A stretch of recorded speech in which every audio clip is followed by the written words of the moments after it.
We constructed the shelter on timber tracks, so by using small pieces of pipe, we can roll it into its new position after making a few adjustments to the temporary shelter to make sure it's out of the way of our wall. We raise it in place. I then lock it into position with some 2x4s as braces. You come and go like a monsoon rain. You hide and show like a lightning bolt. You have it all. In this video series, I take you through the process of how we created this backyard art studio. It features 3 large windows and glass doors to allow natural light to fill the interior. It also includes an outdoor covered awning space with a hardwood batten privacy screen. We chose to use passive house design systems in the construction to make the most of the year-round weather conditions. In the last episode, we finished off the details of our concrete floor slab and foundation by removing the formwork for later use in the framing of the project and cutting off the excess plastic damp course. I also applied a specialised waterproofing concrete slurry to the outside edge of the foundation and floor slab to stop any moisture or water penetrating through the side of the slab. I referenced the scale drawing I'd prepared for our studio, then selected and cut the materials necessary to build the first wall. After setting out and marking the bottom plates, I assembled the wall on the floor of our studio in preparation for raising and securing the first framed wall. In this episode, we'll continue to assemble and raise the walls as our studio starts to take shape. One of the ongoing preparations for all our unpainted timber material is to coat them with a waterproof wood sealer. This will help minimize the amount of moisture that can get into the sheeting material and framing, which will help avoid mold and mildew growing in our structure before we have it completely covered. We're using a spray paint system for speed and efficiency, and Chris is making sure he's putting an extra thick coat on the edges of our OSB sheeting, as this is a really vulnerable area for absorbing moisture. Back up the drive a bit, could you see what this is? This is a part of it all. Over and over, injustice to injury, this is a part of it all. With all our materials prepped for the second wall, I start the process by marking out the top and bottom plates. The 2 plates are clamped together and set in their final position as they'll be when they connect to the wall we've already erected. I need to set the frames about 50mm inside the edge of our concrete slab to allow for the rain screen. I'm using a selection of packers that represent the sheeting, insulation and battens we'll be using to create the rain screen. This will help me make an accurate setback of our walls from the edge of our concrete slab. With my tape measure clamped in place so it won't move out of alignment, I can start the process of marking the top and bottom plates both at once. I'm using a standard stud layout of 600mm on centre. I use my set square to mark the positions of the studs on the top and the sides of the plates. Who told you that you were no good? There's no use in trying, and even if you could, it wouldn't come out like it should. This stubborn kudzu just covers these words. Could you listen to somebody else? With all the wall studs marked out on the bottom plate, I can drill the holes for the anchor bolts that'll be securing the wall to the concrete. I'm drilling 12mm holes, about 75mm from the stud line. The holes we're preparing are part of a ChemSet system for epoxying steel bolts into the concrete to hold the wall frames up. I then start laying out all the pieces for the wall on the concrete slab. After laying the top and bottom plates parallel to each other, I go through the studs we prepared earlier, picking out the straightest studs for each end of the wall and putting the others aside to fill out the middle of the wall. I then align all the wall studs to the marks we drew on the bottom plates earlier and prepare for screwing the whole wall together. I start by fixing the corners together with 200mm 14 gauge heavy timber screws. This is a part of it all. Ask around you and make peace with what is there. As I did when I assembled the previous wall, I used packers to keep the studs flush to the outside plane of the wall. Who told you that it was too late? When was it that you started leaning that way? Four tires cut into the clay. It dries up and now there's just one road to take. It's growing up over with green. The way I'm attaching the studs to this second wall is slightly different from the first. I'm fixing the studs from the inside so I can remove them later, due to the fact that our windows are running late and I'm not sure of their exact size. To save money on our build, we're going to be using factory second windows, and I won't be certain of their exact size until they arrive on site. So by making the studs removable, we can custom fit them later. Back up the drive a bit, could you see what this is? This is a part of it all. Over and over, injustice to injury. This is a part of it all. Could you hike back to it, fight with it, sit with it? This is a part of it all. Ask around, be aware, make peace with what is there. With the first two walls connected together in place, I start the process of gluing them to the concrete with liquid nails. After cleaning the concrete slab thoroughly with my blower, I prepare a tube of glue and start injecting it between the bottom of the plate and the concrete. I have temporary plywood packers under the wall plates to create a gap for me to inject the glue into. After applying the glue to the entire length of both walls, I start the process of removing the plywood packers using a crowbar to lever the wall up as I remove them. The wall then settles on top of the glue, connecting it to the concrete. I finish the process by working my way around both walls using a small sledgehammer to make sure there's no air trapped in the glue. I do one final check by eye to make sure both walls are plumb and sitting on a flat plane. With both walls looking in perfect alignment, I allow the glue to set up before moving on to the next step. One of our passive house design features for our studio is the overhanging eave on the north wall. This is to stop the summer sun from coming in the large windows. To establish the exact length the roof is going to overhang on the north wall, my client wanted me to set up a temporary roof rafter so she could visualize it. Once we'd established a satisfactory overhang and height for the roof, I was able to double check my measurements for the third wall we're about to construct. We're constructing this third wall the same way we did the previous two, by laying out the top and bottom plates and marking them for the stud connections. In this case, Chris is transferring the marks from the bottom plate to the top plate. Both plates are clamped together to ensure accuracy and to stop anything being bumped out of alignment. I cut the first stud for the wall, and in this case I want to double check it against the temporary rafter we set up to make sure the height aligns correctly. With this first stud cut to the right length, I use it as a template and screw down a scrap piece of timber on the saw bench, so I can cut all the other studs exactly at the same length. Hey darling, we could get out of town, see the beautiful world around, won't you now? Pack our bags and get in that car,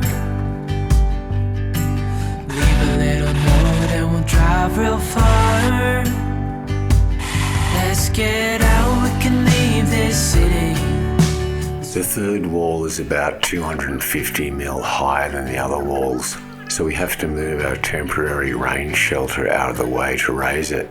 We constructed the shelter on timber tracks, so by using small pieces of pipe, we can roll it into its new position so it's out of the way for us raising the third wall.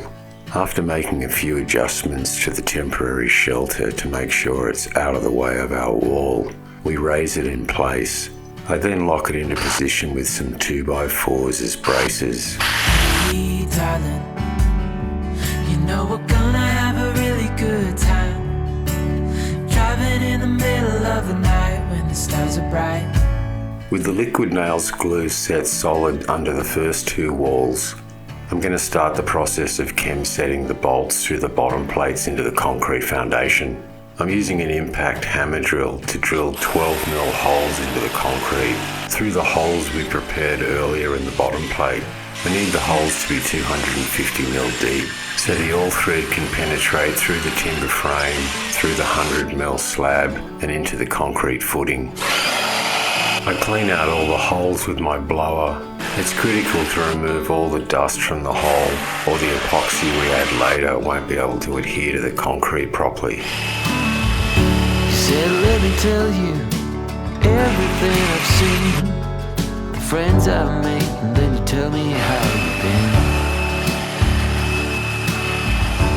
Look a little closer, it's been quite some time.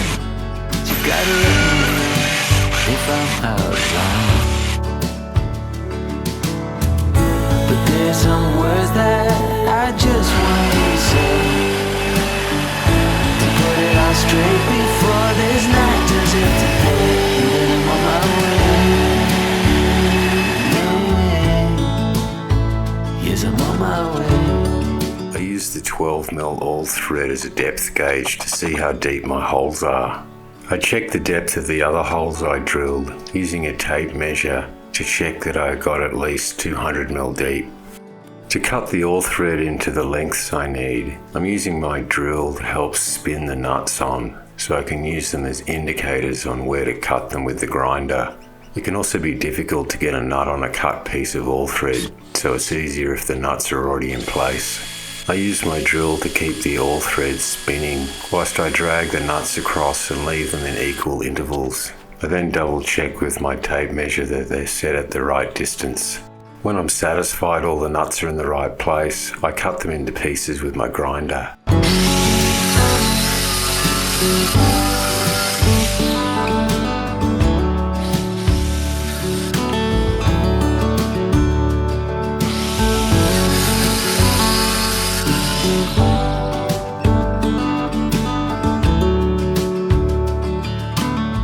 I then set up the specialised caulking gun for the two-part epoxy. This particular brand's called ChemSet, and it mixes the two parts of epoxy as you inject it out of the tube. You have to work quickly when using this kind of epoxy because it goes off really fast and will block the tube once it starts to set. That's one of the reasons I go to so much trouble to stage and prepare everything so I can move along the whole wall quickly. To put it all straight before this night turns into day, and then I'm on my way. Yes, I'm on my way.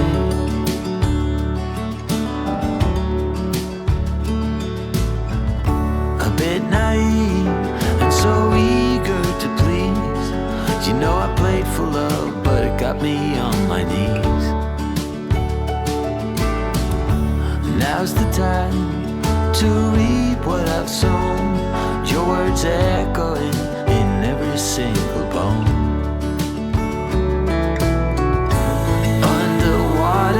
So far out at sea. While I let the epoxy set up for the first two walls, I start the preparations for fixing the third wall to the concrete slab. I'm drilling 12mm holes for the angle brackets that will be in each corner of our studio. The corner brackets are part of the engineering system that'll stop uplift from high winds we get in our area. Placing a bolt in the first hole we drilled helps keep the bracket aligned for the rest of the holes we're drilling.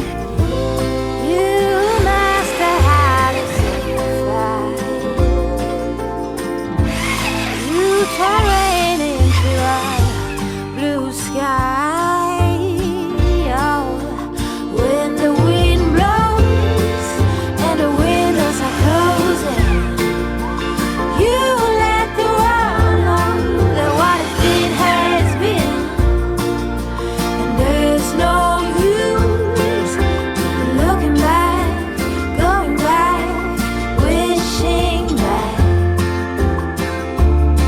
I then drill 12mm holes to prepare the bottom plate for the fourth wall that will be assembling vertically in place later. To prepare the third wall for gluing to the concrete, I'm placing small pieces of 6mm plywood underneath the bottom plate to create a gap for me to inject the glue into. Once I've finished placing the plywood packers about every half metre along the entire wall, I remove the 2x4 blocks we had in place whilst we were drilling the 12mm holes. I then inject the liquid nails with my caulking gun inside the 6mm gap we've created with the packers.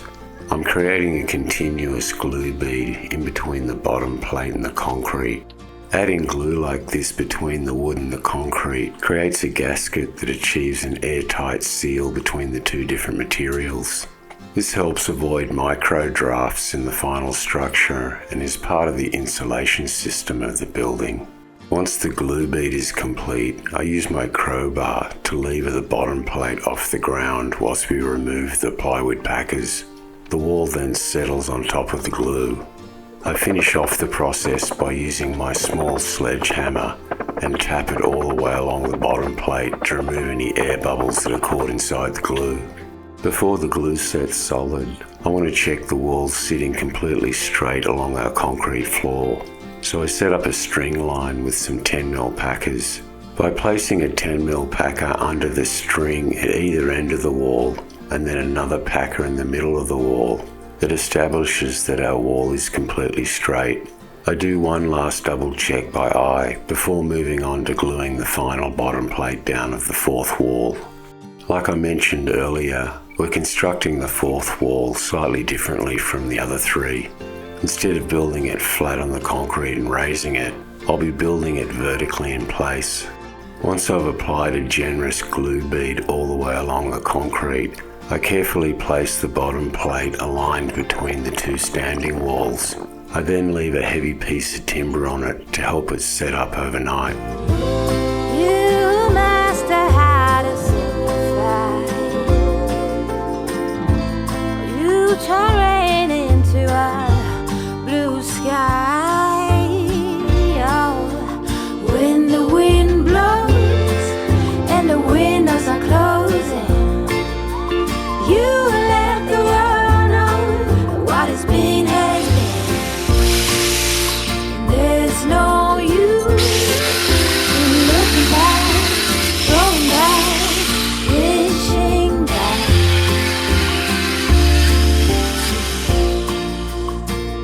After trimming the oil thread flush to the bolts that we epoxied in yesterday, I start drilling the bolt holes for the third wall.